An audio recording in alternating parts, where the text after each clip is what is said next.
Hi there, this is TW. Welcome back. Let's listen to something scary.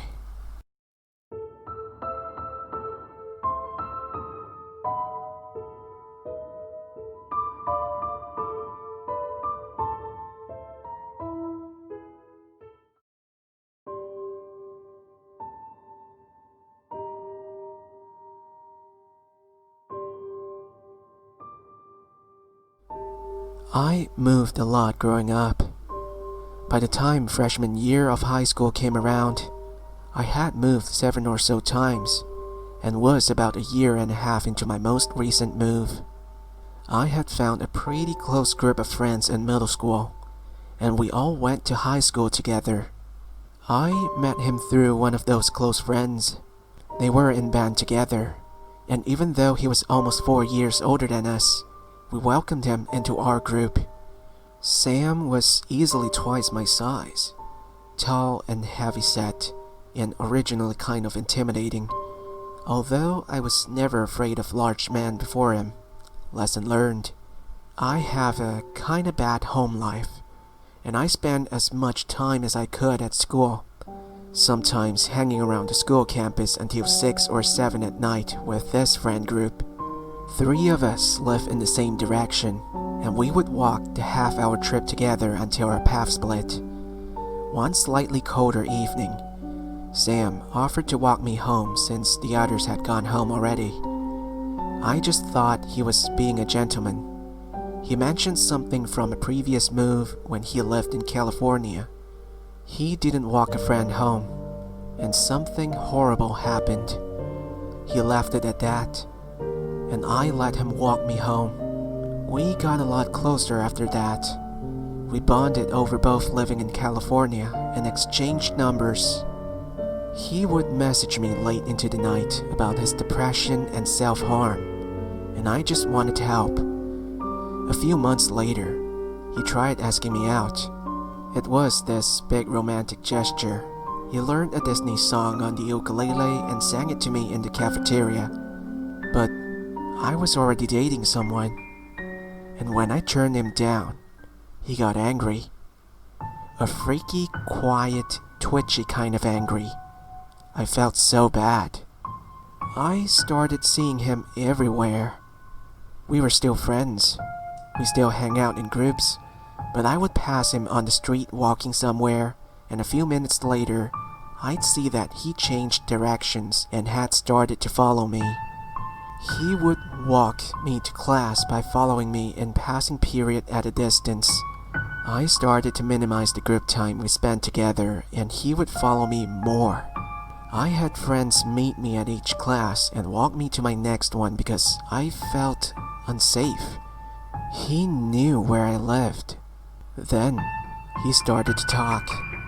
Not to me, but to mutual friends about the one girl in California who he tried to walk home.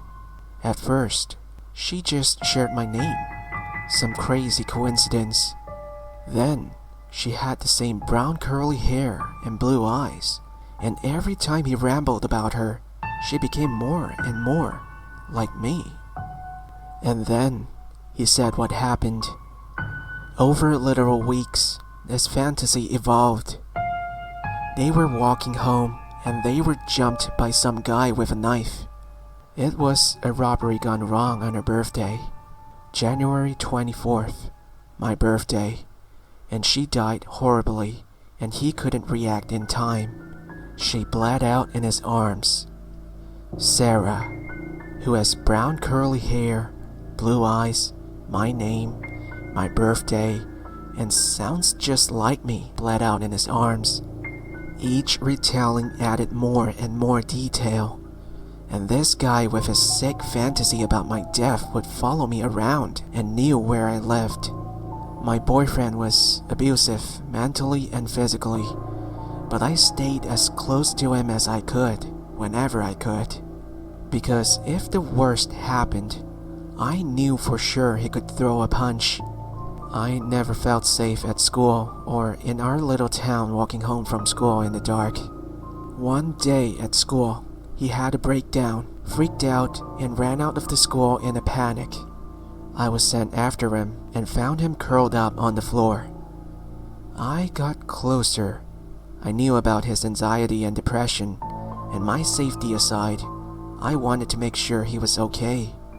It was then that he told me this horrifying story that I had been hearing from mutual friends, with added details. We had been walking home from a concert in California. We passed a dark alley, and a homeless man came out with a rusty knife and asked for anything valuable. I fumbled for my phone. I didn't have anything else on me, and he thought I was calling the cops. He stabbed me. Once, twice, again and again. And Sam stood there horrified. He saw red and grabbed a broken glass bottle near my body and attacked the homeless man. He killed him with his own knife. He told me he killed someone. My stalker killed someone. It didn't matter how messed up he was anymore. I didn't care if it was a fantasy or real. I didn't care how it would affect his mental health anymore. I wanted to go to the police. I was scared for my life. My friends convinced me to go to the school counselor first. That morning, we went and told them everything. The stalking, the stories, how he admitted to murder, and that was the reason they moved from California. How I was afraid for my life and wanted to call the police. The counselor didn't take us seriously. She went to the principal, and the principal, not a mental health expert, called Sam in to talk about the accusations.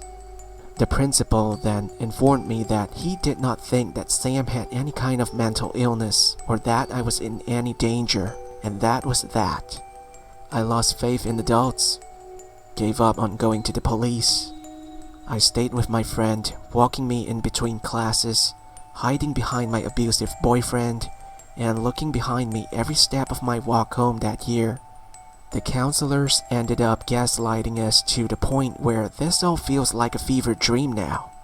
And I would think it's made up if it weren't for my journal entries recording the events and my growing panic and the similar stories from my friend group. Edit. Clarifying some confusion. I don't think anyone actually died in California. I think he is a pathological liar, and that he was so deep in a fantasy that he had convinced himself it was real. No, I wasn't physically hurt, but it was emotionally scarring, and the threat that he posed to me was 100% real. Hey Sam, let's not meet again. And that's the end of the story. Wow, Sam needs help psychologically. He's so into his fantasy that he became oblivious to what's real and what's not. That's scary. I mean, I have encountered a stalker before, but not a delusional stalker combo. OP, if you're listening, I'm so sorry that you encountered this scary situation. I do suggest that you tell someone you can trust about this just for security purposes. Even better, police. Even if they didn't believe you, make a report. At least, if something got serious, they would know immediately. I do notice that in the comments you answer that you don't live there anymore and this happened long ago. For that, good for you. I also hope that you recover well emotionally. To anyone that is listening, normally I will announce the author of the story and ask you to support their story through the link, but the OP has requested to stay anonymous for obvious reasons. So yeah, OP and everyone, stay safe and have a great night.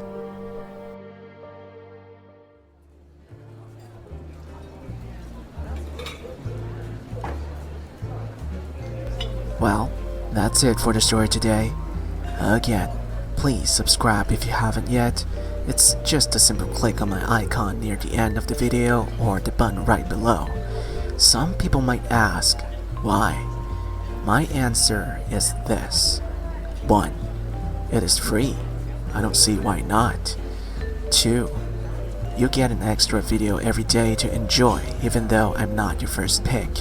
Isn't that great? Even if you ran out of videos to watch, you still have me, sitting in a jazzy bar, waiting to tell you more interesting stories. 3. It gave me some emotional support to keep making videos, as it does get kinda sad and lonely to keep uploading without any people watching, you know. If you already did, please know that I really appreciate that. Thank you, and we'll see you again next time. Have a great night.